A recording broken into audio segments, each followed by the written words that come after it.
Hello guys, welcome back दोस्तों। Big boss 18 की इस नई जर्नी में आप हमारे साथ जुड़ जाइए और आज हम करने वाले हैं इस ग्रैंड प्रीमियर के बिग बॉस 18 के इस एपिसोड का रिव्यू। देखिए, इससे अच्छा प्रीमियर और कोई हो नहीं सकता था। आपने फ़र्क देखा? सलमान खान, अनिल कपूर, इन दोनों का फ़र्क देखा आपने? ये होता है सलमान खान द पावर। बिना किसी एफर्ट के, मतलब मुझे तो ऐसा लग रहा है कि जैसे रोहित शर्मा बिना किसी एफर्ट के छक्का मार देता है, छक्का छक्का, उसी तरीके से मज़े लेते लेते पूरा प्रीमियर बिता दिया हमने। 3 घंटे लगातार बैठ के 9 बजे से लेके 12 बजे तक, आई थिंक 12:30 बजे तक हमने पूरा प्रीमियर देख डाला और हमें बोरियत महसूस नहीं हुई। ये पावर है सलमान खान का। और पिछला हमने देखा, अनिल कपूर का भी देखा हमने, अपनी तरफ से एफर्ट पे एफर्ट डालने की कोशिश कर रहे हैं, आवाज़ को भारी करने की कोशिश कर रहे हैं, लेकिन फिर भी ऑडियंस को मज़ा नहीं आया, फीका फीका सा दिखाई दिया। और यहाँ देखो, बिना किसी एफर्ट के मज़े भी लिए सलमान खान ने, सबसे इंट्रोड्यूस भी हुए, हमें भी एंटरटेनमेंट मिला। और इससे अच्छा प्रीमियर और कोई हो नहीं सकता था। देखिए, आज का प्रीमियर मैंने कई ऐसे सीज़न देखे हैं जहाँ पे मुझे ऐसा कहीं शर्म आती थी मुझे कि यार ये क्या बोल रहा है। मतलब कहीं पे ऐसी क्या बोलते हैं उसको इंग्लिश में, एम्बेरसिंग मोमेंट आते थे। वो उधर बातचीत कर रहे थे, एम्बेरसमेंट हमें हो रही होती थी कि यार ये क्या बात कर रहा है। लेकिन आज का प्रीमियर मैंने देखा और मैं फर्स्ट टाइम इतना खुल के हंसा हूँ। कई ऐसी पर्सनैलिटी थी जिन्होंने मुझे हंसने पे मजबूर कर दिया। वाकई बोलना पड़ेगा कि इस बार बहुत ही चुन चुन के कंटेस्टेंट लाए गए हैं। हालांकि कई तरीके की हाइप थी कि निया शर्मा और बड़े बड़े नाम, सबसे ज़्यादा तो एक नाम भूल रहा हूँ मैं, बड़े बड़े नामों का इन्होंने इस्तेमाल किया कलर्स वालों ने, बिग बॉस वालों ने। और वो सिर्फ हाइप क्रिएट करने के लिए ही होता है। मुझे तो अब यही महसूस हो रहा है कि क्योंकि वो नाम नहीं आए हैं, हो सकता है कि मिड सीज़न में लाया जाए उनको, लेकिन अभी तो ऐसा कोई सीन है नहीं। लेकिन जितने भी हैं उससे मैं संतुष्ट हूँ। मैं बहुत खुश हूँ कि ये जो कंटेस्टेंट दिखाई दे रहे हैं, हालांकि 2-3 लोगों पर मैं बात करूँगा कि उनकी ज़रूरत नहीं थी, लेकिन फिर भी होता है ना कि चांद में भी दाग होता है, तो एक दाग नुमा कई लोग हैं, 2-3 लोग हैं, ज़्यादा नहीं है। उनको सहना पड़ेगा ऑडियंस को, और समझना पड़ेगा कि इनकी जर्नी कहाँ तक जाएगी, क्या ये इरिटेटिंग लोग कितना आगे तक जाएंगे, ये भी देखना पड़ेगा हमें। लेकिन जो भी कंटेस्टेंट हैं मज़ेदार हैं, उनकी पर्सनैलिटी दिखाई दे रही है स्टेज पे, स्ट्रॉन्ग पर्सनैलिटी बहुत हैं इस बार, जो कि मज़ा आएगा देखने में। ऐसा नहीं है कि अल्टू पल्टू राम के बिल्कुल हल्के से लोग, ऐसा कोई सीन नहीं है। भारी भरकम लोग हैं, स्ट्रॉन्ग पर्सनैलिटी, अपनी बात बहुत अच्छे से रखने वाले। जितने भी अभी तक स्टेटमेंट देखे हैं, थोड़ा इंटरेक्शन जो हुआ है, समझ में तो यही आ रहा है कि अपनी बात जमा के रखने वाले कंटेस्टेंट अंदर गए हैं। रजत दलाल के बारे में बात करना बहुत ज़रूरी है यहाँ पे, क्योंकि जो अभी अभी एक प्रोमो हल्का सा दिखाई दे गया है, उसमें बग्गा साहब से लड़ते हुए दिखाई दे चुके हैं रजत दलाल। रजत दलाल की स्टोरी देखिए, आज तक हम क्या समझते थे। देखिए क्या होता है कि जो हमें मीडिया दिखाता है, जो सोशल मीडिया पे वायरल होता है, वो हमेशा सच नहीं होता। आज पता चला ना बंदे के पीछे की कहानी क्या थी। कहानी ये थी कि वो वेट लिफ्टिंग करता था अपना, इंडिया के लिए उसने कई पदक जीते, कई मेडल उसने दिखाए। भैया इतने मेडल थे, गिनती में तो गिनना मतलब गिनाए तो नहीं उसने, लेकिन इतने मेडल तो थे हाथ में। उसका कोई नामो निशान हमने नहीं सुना था उससे पहले। लेकिन जैसे ही कंट्रोवर्सी हुई और गलत तरीके से नाम जब आने लगा, जैसे ही कोई केस वगैरह हुआ, आ गया रजत दलाल। भैया ये रजत दलाल, ये रजत दलाल, उसका भैया प्रोफाइल उठा कर देख लेना, इतनी गालियां लिखी हुई हैं रजत दलाल के अकाउंट पे, इतनी ज़्यादा गालियां। क्या कहोगे? ऑडियंस को क्या चाहिए फिर? यही तो चाहिए, मसाला चाहिए। आप देश के लिए कुछ भी कर दो, है ना, कुछ भी कर लो, लोग उसे नहीं पूछने वाले। लोगों को चाहिए एंटरटेनमेंट। देखिए क्रिकेट में एंटरटेनमेंट होता है, इसलिए क्रिकेट को पूछा जाता है। अगर मान लीजिए कल हमें बैडमिंटन में कोई स्वर्ण पदक मिल जाए, कोई ट्रॉफी मिल जाए, लोग उसको एक दिन तक मुश्किल से, मुझे नहीं लगता कि एक दिन भी याद रखने वाले हैं, नहीं याद रखने वाले, क्योंकि हमें उसमें एंटरटेनमेंट नहीं दिखता। एंटरटेनमेंट किस में है? क्रिकेट में एंटरटेनमेंट है। इसीलिए भारत में क्रिकेट इतना ज़्यादा पॉपुलर है। कबड्डी है, खो खो है, वेट लिफ्टिंग है, ये सब चीज़ें भारत में मैटर ही नहीं करती हैं। कौन आया, कब आया, कौन गया, किसने क्या जीता, किसी को कुछ नहीं पता। इवन कि हॉकी के बारे में किसी को कुछ नहीं पता कि कितने टाइम पीरियड होता है, कितने मतलब एक टीम में कितने लोग होते हैं। अभी इस वक्त इंडियन टीम का, हॉकी इंडियन टीम का कैप्टन कौन है, आई डोंट नो, और मुझे पूरा श्योर है कि आपको भी नहीं पता होगा। तो यही हालत है और अदर स्पोर्ट्स का हमारे देश में। यही बात उसने बोली रजत दलाल ने कि इससे पहले मैंने इतने मेडल जीते, मेरा कहीं नाम नहीं था, सिर्फ मुझे 200-250 ही लोग फॉलो करते थे, 100-50 लोग मेरा मैच देखने आते थे। लेकिन जैसे ही मैं कंट्रोवर्सी में आया, थोड़ा पुलिस केस हुआ मुझ पर, लोग मुझे सर्च कर करके मुझे गालियाँ देने आ गए और मुझे फॉलो करते हैं। बिल्कुल सही बात, आई एग्री। भाई आप देख लो ना, डोली चाय वाला है, अंजलि है, अंजलि अरोड़ा, और ये अपनी फैमिली मलिक फैमिली है, और बड़ा पाव गर्ल है। ये क्या हमारे देश के रत्न हैं क्या? क्यों ये इतने फेमस हैं? और आपको जानकर हैरानी होगी कि एक ऐसे टीचर हैं जिन्होंने अपनी पूरी ज़िंदगी लगा दी है, बच्चों को फ्री एजुकेशन दे रहे हैं अपने देश में, लेकिन उनको कोई नहीं जानता होगा, ना ही आपने कभी सुना होगा, क्योंकि वहाँ से मसाला नहीं मिलता। एक पता है, अपने देश में एक कहानी और है। अपने देश में एक बंदा ऐसा भी है जो पूरे जहाँ पे भी उसे गड्ढा दिखाई देता है रोड पे, सड़क पे, आई थिंक आपने हल्का फुल्का सुना हो, गड्ढा वड्ढा दिखाई देता है, उसको वो भर देता है। उसको अपने ही मतलब कहीं से सोर्स हो उसका इनकम का, या फिर थोड़ा सा फंड लेके कहीं से करता हो, लेकिन वो ये ही काम करता है। उसकी उम्र निकल गई गड्ढे पाटने में, रोड का काम करने में, और कहीं से कोई ये नहीं है कि सरकार उसको मदद करती हो, या कोई अकाउंट हो उसका, तो या वो पॉपुलर हो इतना, या फिर वो इंस्टाग्राम पे उसके बहुत ज़्यादा फॉलोअर हों, ऐसा कोई सीन नहीं है। बस उसकी दिली इच्छा है, कर रहा है। एक ऐसा बंदा है जिसका काम है सिर्फ पेड़ लगाना, वो पेड़ लगाता ही जा रहा है, लगाता ही जा रहा है, लाखों करोड़ों पेड़ लगा दिए, उसका कोई नामो निशान है नहीं है, क्योंकि वहाँ से कोई मिर्च मसाला नहीं मिलता, एंटरटेनमेंट नहीं मिलता। तो यही है हमारे देश का दुर्भाग्य कि यहाँ पे ऐसे ही लोग फेमस होते हैं जो उल्टा सुल्टा काम करें, किसी को गाली गलौज करें, चाहे केस करवाएं अपने ऊपर, ऐसे। यही सक्सेस ऑफ द की भैया ये है। तो यही रजत दलाल ने बोला है। सलमान खान इस बात पे पूरा एग्री किए हैं कि बिल्कुल सही, ऐसा ही होता है। अगर अक्षय कुमार 25 करोड़ रुपए दान कर दे, कहीं पे मंदिर को दान किए थे, तो लोगों ने याद रखा कि भाई एक हफ्ते तक याद रखा होगा। और अगर वो ऐसा ही कोई उल्टा सुल्टा काम कर दे तो उसको ज़िंदगी भर टोंट मारते रहेंगे लोग कि तूने बेटा ये क्यों किया, ये क्यों किया। खैर, बैक टू द पॉइंट, बात करूँगा। रजत दलाल की बात हो चुकी, लेकिन एक जो और आ चुकी है खबर रजत दलाल से जुड़ी हुई, कि अंदर हो चुकी है कंट्रोवर्सी, मारने मुरने की धमकियां हो चुकी हैं बग्गा के पास। बग्गा फनी बॉय, देखिए वो फनी बॉय दिख रहा है, नाम क्या पूरा, तेजिंदर सिंह बग्गा है I think. Tejinder Singh Bagga funny दिखाने की कोशिश कर रहा है कि बहुत मैं फ़नी हूँ, मैं तो हंसाता हूँ। मैं बता रहा हूँ, ये जो शुरू में हंसाता है ना, बाद में इतना इरिटेटिंग पर्सन निकलता है। ये लिख के ले लीजिए आप मेरे से बात, मैं कई लोगों से ऐसे मिला हूँ जो मुझे शुरू में इतने अच्छे लगते हैं कि भाई इससे बढ़िया तो बंदा ही कोई नहीं है, ये तो मुझे हंसा रहा है। वो हंसाते हंसाते क्या होता है, दोस्त बन जाते हैं तुम्हारे, और बाद में उनका रूप समझ में आता है कि भाई इससे बुरा तो बंदा ही कोई नहीं है।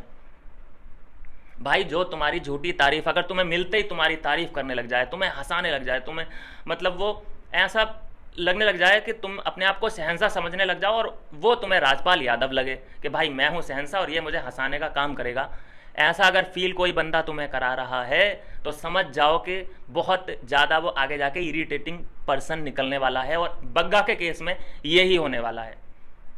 देखिए उसने जो उल्ट सुल्ट बोलना शुरू कर दिया है रजत को, तो उसने बड़ी लकड़ी तो ले ली है। बस मुझे डर किस बात का है, यहाँ पे डर मैं बता दूँ आपको किस बात का है। मुझे डर इस बात का है कि कहीं ये सभी जो अंदर कंटेस्टेंट हैं, 18 कंटेस्टेंट हैं और 19वां गधाराज गए हैं, गधराज, ठीक है, ये 17 कंटेस्टेंट कहीं मतलब वो ना कर लें, ग्रुप ना बना लें, किसके खिलाफ, रजत के खिलाफ, कि भाई ये तो बॉडी में भयंकर, ये क्या है, ये बॉडी इसकी ऐसी है कि किसी को एक लाफा मार देगा तो वो उधर ही चल बसेगा। तो गैंग अप ना कर लें रजत के खिलाफ, ऐसा हो सकता है। मुझे ये बहुत ज़्यादा शक हो रहा है इस बात पे।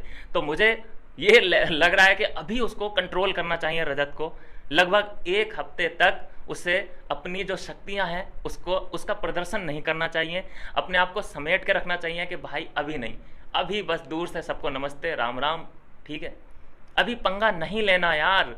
अभी आपने देखा, अगर आपने देखा हो लाइव में भी, तो सभी लोग इतनी बातचीत कर रहे हैं एक दूसरे से, अरे आप मेरे को ये सिखाना, आप मेरे को स्विमिंग पूल, आपने ये किया था, आपने ये सब फेक है अभी, सब ये फेक पर्सनैलिटी।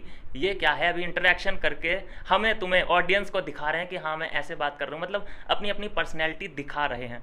एक चुम करके जो लड़की आई है, चुम कहाँ की है, अपने नॉर्थ ईस्ट की है आई थिंक, अगर मैं गलत नहीं हूँ तो।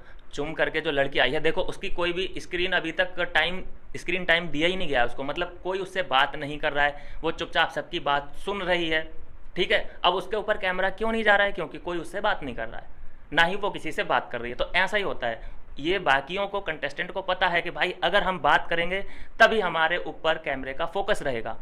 अब चुम को ये पसंद, मतलब पसंद तो नहीं, पता तो है उसको पता ना हो या फिर नादानी हो, ये क्या स्ट्रेटजी चल रही है इन लोगों की, उसको इतना फॉलो ना किया हो उसने बिग बॉस, तो वो इतनी बातचीत किसी से कर ही नहीं रही है, जिसकी वजह से कैमरा उस पर फोकस नहीं कर रहा है।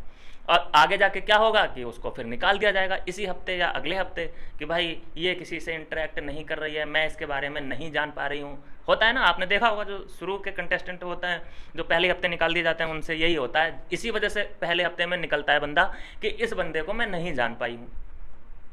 तो क्या करेंगे सभी जो कंटेस्टेंट है वो बोलेंगे कि हम चुम के बारे में नहीं समझ पा रहे हैं, ये कौन है, तो इसको घर से बाहर जाना चाहिए। तो यहाँ पे समझना चाहिए चुम को कि सबसे इंटरेक्ट करे, दोस्त बनाना शुरू करे और एक दो लोगों से अपनी फीलिंग शेयर करे, उनके बारे में जाने, तो जाके दो चार लोगों से भी अगर उसने बातचीत कर ली तो बच जाएगी वो, इतना मैं कह सकता हूँ। बाकी जो मुझे लगता है जो पेयर आया है, जो जोड़ी आई है, नाम रखना पड़ा अभी इनके लिए, खान करके बोल लेते हैं अभी, आफरीन खान है और दूसरी कौन सी खान है, ये आफरीन खान जोड़ी आई है, जो जोड़ी बोल लेते हैं फ़िलहाल। तो ये मुझे लगता है कि waste of time, waste of money, मुझे ऐसा दिखाई दे रहा है। इनको लाने की कोई ज़रूरत नहीं थी। इतना सपोर्ट, ऋतिक रोशन उसके लिए वीडियो बना रहा है, भूमि पेडनेकर उसके लिए वीडियो बना रही है, उसके लिए वाहवाही, ये क्या ब्रेन वॉश करने की क्या कोशिश कर रहे हो भाई? जो जनता पसंद करेगी जिस बंदे को, वो बंदा आगे जाना चाहिए मेरे हिसाब से तो। लेकिन ये क्या है कि ऋतिक रोशन उसके लिए वीडियो बना देगा तो क्या वो उसको आगे भेजोगे?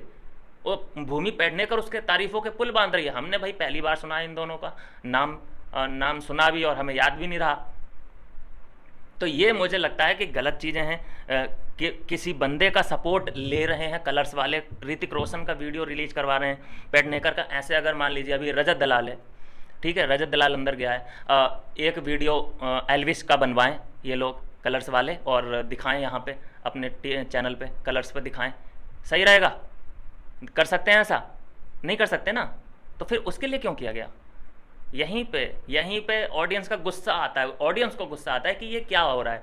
जो चीज़ें वहाँ पे आम बंदे के लिए होनी चाहिए वो ही, जिसके ज़्यादा फॉलोअर हैं, जिसको आप ज़्यादा मानते हो कलर्स वालों, वो ही फैसिलिटी उसको मिलनी चाहिए। सीधी सी बात है। उसको क्या ये दो वीडियो उसके लिए रिलीज की गई, समझ से परे। अब बात कर लेते हैं एडवोकेट के बारे में। भाई पर्सनैलिटी मेरे तो समझ में आई नहीं है।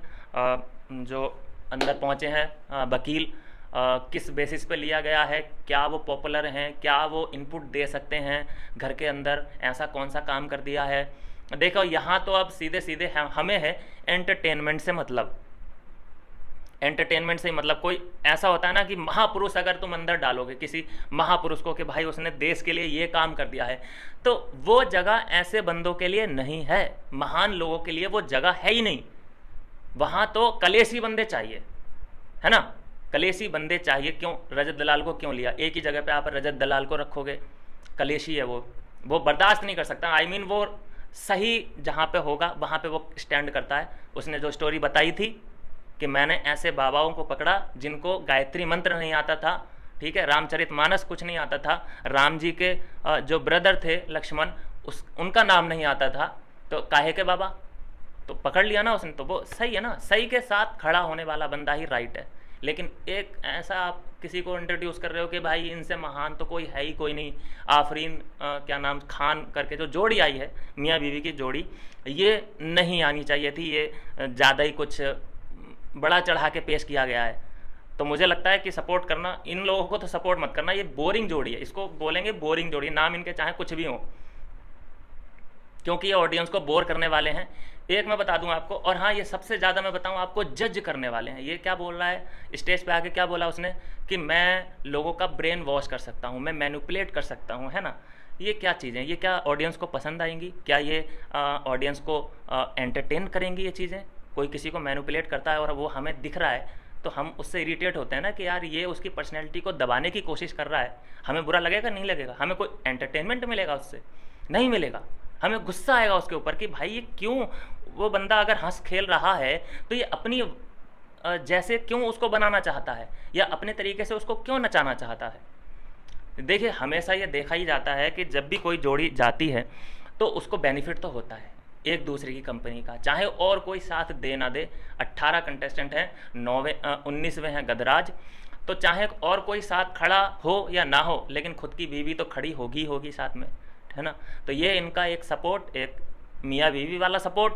दूसरा ऋतिक रोशन आ रहे हैं, भूमि आ रही है वीडियो बनाने के लिए, सपोर्ट दे रहे हैं। ये तो गलत बात है, मुझे तो अच्छा नहीं लगा ये चीज़। बाकी जो स्टेज पे एक और बम फोड़ा गया कि भाई मैं अभी से बता देता हूँ, जो बिग बॉस ने बोला कि हमारे जो टॉप 2 कंटेस्टेंट हैं वो हमें मिल चुके हैं, ठीक है। एक है B1 और एक ये क्या नाम था उसका लास्ट में, ठीक है, जो था, अभी नाम याद करने पड़ेंगे। ये दोनों को बना दिया कि ये हैं हमारे टॉप 2। इसका कोई मतलब मीनिंग रहता है क्या? तो एक काम करो ना, विनर भी अभी बता दो कि ये हमारा विनर होने वाला है, जिससे कि ऑडियंस देखना बंद करे कि भाई तुम्हें जब पहले से ही तुम्हें इसको बनाना है विनर, तो हम क्या देख रहे हैं। या फिर लोग अंदर बाकी के कौन है, वो फिर वो उल्लू हैं। ये तो मुझे कॉन्सेप्ट समझ नहीं आया। बाकी सब ठीक था, मुझे बड़ा मज़ा आया। और जो इतनी पर्सनैलिटी थी अंदर, एक अविनाश, जो पहले मैंने कितने ही अविनाशों को देखा है बिग बॉस में, वो सब इरिटेटिंग कैरेक्टर थे, लेकिन इस बार का जो अविनाश गया है अंदर, वाकई मुझे रणवीर कपूर से कम नहीं लग रहा है। वो बिल्कुल बंदा रणवीर कपूर वाली पर्सनैलिटी, उसका सेंस ऑफ ह्यूमर बहुत अच्छा है। सेंस ऑफ ह्यूमर बोल सेंस ऑफ ह्यूमर उसका कमाल था। उसका चाहत पांडे के साथ जो केमिस्ट्री देखने को मिल गई है थोड़ी बहुत, वो मज़ेदार रहने वाली है, क्योंकि जानते हैं एक दूसरे को, साथ में जानते हैं। लेकिन 2-3 इमोशनल स्टोरी हमेशा होता है जैसा, और वैसे ही आज भी कर दिया। इमोशनल स्टोरी कहलवा दी कंटेस्टेंट से। अब हम ब्लेम करते हैं कि भाई ये कंटेस्टेंट क्या है यार, अपनी पर्सनैलिटी, अपने मम्मी पापा के बारे में बता रहा है कि मेरे ये गुजर गए, वो गुजर गए, और मेरी मम्मी ने ही मुझे पाला था।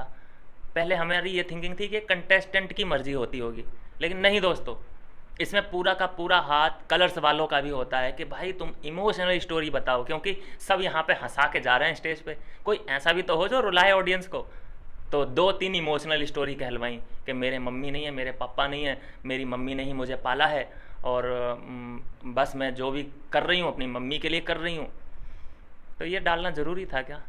अब तो सब कुछ ठीक है ना उनकी लाइफ में, अब तो वो अमीर है ना, अब तो कोई खाने पीने की दिक्कत नहीं है ना, अब सब कुछ ठीक है। तो थोड़ी बहुत खुशियों वाली चीज़ें दिखाया करो किसी भी, ये क्या DID वाला जो मंच बना रखा है इसको कि छोटे शहर का कोई लड़का छोटे गांव का, हमेशा यही बोला जाता है गांव से कोई भी आता है कंटेस्टेंट कि मैं छोटे से ज़िले से आई हूँ, छोटा सा मेरा गांव है। ये छोटा छोटा क्या होता है?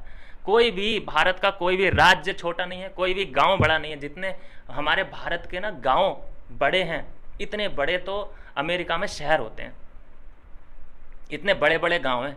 तो लोग कहते हैं बिग बॉस स्टेज पर जाते ही कहते हैं कि मैं एक छोटे से गांव से आई हूँ, पिछड़ा हुआ मेरा गांव है, पिछड़ा हुआ ज़िला है। ये मुझे बात समझ नहीं आती। ऐसा बोलने की ज़रूरत नहीं पड़ती है। ये क्या होता है, सिंपैथी कार्ड लेने की कोशिश करते हैं। आपने देखा होगा, मैंने भी कई बार देखा है, जैसे ही स्टेज पर जाते हैं, जैसे ही घर के अंदर घुसते हैं कंटेस्टेंट, तो जय श्री राम, जय श्री राम, जय माता दी, राधे राधे। ये दोस्तों सब ढकोसले हैं, मैं बताऊँ आपको। ये इस बार मैंने ऑब्ज़र्व किया, मैंने पिछली बार ऑब्ज़र्व किया था मैंने, लेकिन ध्यान नहीं दिया, ना ही आपसे मैंने बात की थी इस बारे में। लेकिन इस बार मैं प्रॉपर इस पर बात करूँगा। ये जो भी जय श्री राम बोलते हैं, जय माता दी बोलते हैं, ये ढकोसलेबाजी है इनकी। ये क्या करते हैं, ये ऑडियंस के साथ खेलते हैं, जो है ना, हिंदुओं की भावनाओं के साथ खिलवाड़ है ये एक तरीके से। ये क्या करते हैं कि जो मानते हैं राम जी को, जो हिंदुत्व पे, सनातन धर्म पे बिलीव रखते हैं, उनका वोट चाहिए होता है इनको, और वो संख्या ज़्यादा ही है, आपको पता है भारत में ज़्यादा है, और वही ऑडियंस सबसे ज़्यादा देखती भी है। लेकिन दोस्तों राम के नाम पे, जय माता दी के नाम पे कोई अपने अपने आप को बनाने की कोशिश कर रहा है, अपने आप को फॉलोअर गेन करने की कोशिश कर रहा है, तो दोस्तों रॉन्ग नंबर है वो, उसको कभी सपोर्ट नहीं कीजिए, बिल्कुल भी नहीं। वो अगर राम के नाम पे अपने ही लिए मांग रहा है सब कुछ तो वो गलत है। अगर वो राम के नाम पे किसी और की हेल्प करना चाहता है वो बंदा सही है, उसके लिए आप कर सकते हो जो कर सकते हो, वोट देना है वोट दो, पैसे देने हैं पैसे दो, लेकिन वो अपनी ही झोली भरने की कोशिश करे किसी भी चीज़ में, अपने आप समझ रहे हैं मैं क्या कहना चाह रहा हूँ। अपनी ही झोली अगर भरने की कोशिश वो कर रहा है तो उसको बिल्कुल सपोर्ट नहीं करना है, चाहे वो जय श्री राम बोले, चाहे वो जय माता दी बोले, चाहे वो अल्लाह अकबर बोले, ठीक है। अपना ही अगर वो सोच रहा है तो वो दूसरे का अगर सोच रहा है करो हेल्प, कोई दिक्कत नहीं, हमें भी अच्छा लगेगा, लेकिन इस झांसे में अब आना नहीं है इस सीज़न में कम से कम। और बात करते हैं दोस्तों आगे बढ़ते बढ़ते, एक जो पर्सनैलिटी मैं कहूँगा विवेन की दिखाई गई, और एक जो धामी, शहजादा धामी, उसका जो एरोगेंट था, थोड़ा एटीट्यूड था, उसमें प्रॉब्लम थी उसके अंदर।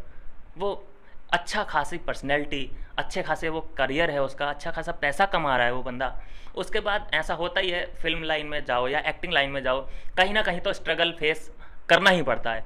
तो क्या वही चीज़ आप ऐड करोगे इतने बड़े मंच पे? कुछ अच्छी चीज़ नहीं ऐड कर सकते कि आपको स्लैप किया गया, आपको मारा गया, या फिर आपको गालियाँ दी गई एक सेट पे, आई मीन स्लैप तो नहीं किया गया होगा, जो भी उसने प्रोड्यूसर डायरेक्टर ने उसको सुनाया होगा किसी वजह से ही सुनाया गया होगा, है ना।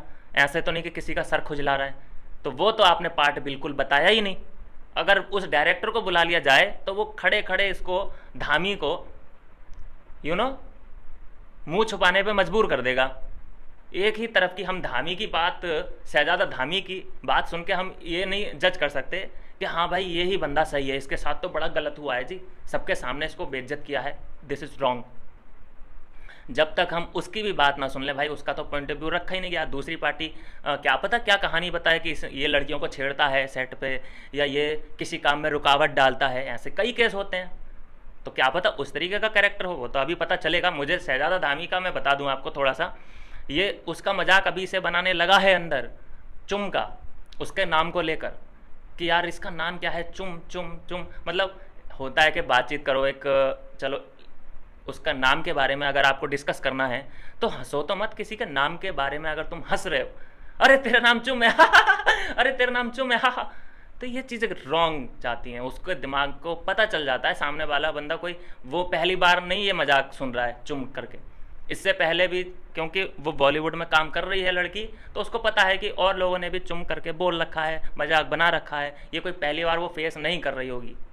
तो ये यहीं पे मेंटेलिटी पता चल जाती है शहजादा धामी की कि वो दूसरों का मजाक बनाए तो उसके लिए बहुत एंटरटेनिंग है, वो कूल लग रहा है, ठीक है। और अगर वही उल्टा उस पर आ जाए तीर तो फिर वो ढिंडोरा पीट देगा, अरे मेरे साथ तो गलत हो गया जी, जैसा स्टेज पे किया उसने। तो यही है, मुझे शहजादा धामी अभी ओके ओके सा लग रहा है, इतना नहीं इम्प्रेस नहीं कर पाया बंदा। लेकिन अविनाश के बारे में बोलना पड़ेगा। चाहत पांडे के बारे में थोड़ी सी बात करूं मैं, क्या उल्लू बनाने की कोशिश कर रही है थोड़ी सी। उसने बोला कि ये गीजर से आ रहा है क्या पानी, सिंक में, आपने देखा होगा किचन एरिया में सिंक होता है, सिंक में वो पानी जो आता है हल्का सा पाइप देखा होगा आपने, 1.5 मीटर का लगा हुआ है पतला सा पाइप, और गिलास में पानी भर रही है, तो बोलिए ये गीजर से आ रहा है क्या पानी, व्हाट इज़ दिस यार, पता नहीं है क्या तुम्हें। आई मीन उल्लू बनाने की कोशिश मत करो, भोली बनने की कोशिश मत करो। ब्लैक अंगूर और हरे अंगूर, वाइट अंगूर, ये सब होते ही हैं, ठीक है। ब्लैक अंगूर वो खा रही है और कह रही है ये अंगूर हैं क्या, व्हाट इज़ दिस यार, ये होता है। वो सोच रही है उल्लू बनाते हैं हम, वो उसका कैरेक्टर प्ले करने की कोशिश कर रही है। गांव की लड़की जो आई थी यार, मैं नाम भूल गया, OTT सीजन में थी, कमेंट कर देना, जो थी वो गांव से, जो रोने लग गई थी, ब्लॉगिंग करती है, ठीक है। तो उसका कैरेक्टर उसने पकड़ने की कोशिश की है कि उसके जैसा मैं बनती हूँ, गांव का बताती हूँ अपने आप को, और उसके जैसी कहानी भी बताई है कि मेरी मम्मी ने मुझे पालो है और मैं बहुत छोटे से गांव से आई हूँ, जो भी मैं कर रही हूँ वो मम्मी के लिए कर रही हूँ। ये स्टोरी बताने की कोशिश वो कर रही है। खैर जो भी है, अपने अपने लेवल पे ये लोग, माइंड गेम इनका शुरू हो चुका है, ऑन हो चुका है, मैं बताऊं आपको। और ये जो भी आज की प्रक्रिया बीती है, ये दोस्तों कल बीत चुकी है, ठीक है। ये कोई आज का सीन नहीं है, ये समझ रहे हैं, हाँ, आप समझ रहे हो कि भाई आज ही हुआ है ये सब पूरे दिन भरे में, नहीं, ये सीन कल का था, ये शूटिंग कल निपट चुकी। आज जो सीन होगा, ठीक है, वो हमें कल के एपिसोड में दिखाया जाएगा। लेकिन हमें जो एंटरटेनिंग जो बंदे हैं, कंटेस्टेंट हैं, उनको सपोर्ट करना है। कोई वहाँ पे अगर खलीफा बनने की कोशिश करे, कोई मैनिपुलेट अगर किसी को करने की कोशिश करे, चुगलियाँ बाजी करने की कोशिश करे। आपने हाँ एक जो नई आई हैं शिल्पा जी के बारे में बात करना भूल गया, उनके बारे में भी कर लेते हैं भाई। अभी से कंपेयर करने लगे हैं लोग शिल्पा शिरोडकर और पूजा भट्ट को, कि भाई ये बिल्कुल उस पूजा भट्ट का रोल प्ले करने वाली है, एक जगह पे बैठेगी और हुक्म चलाएगी।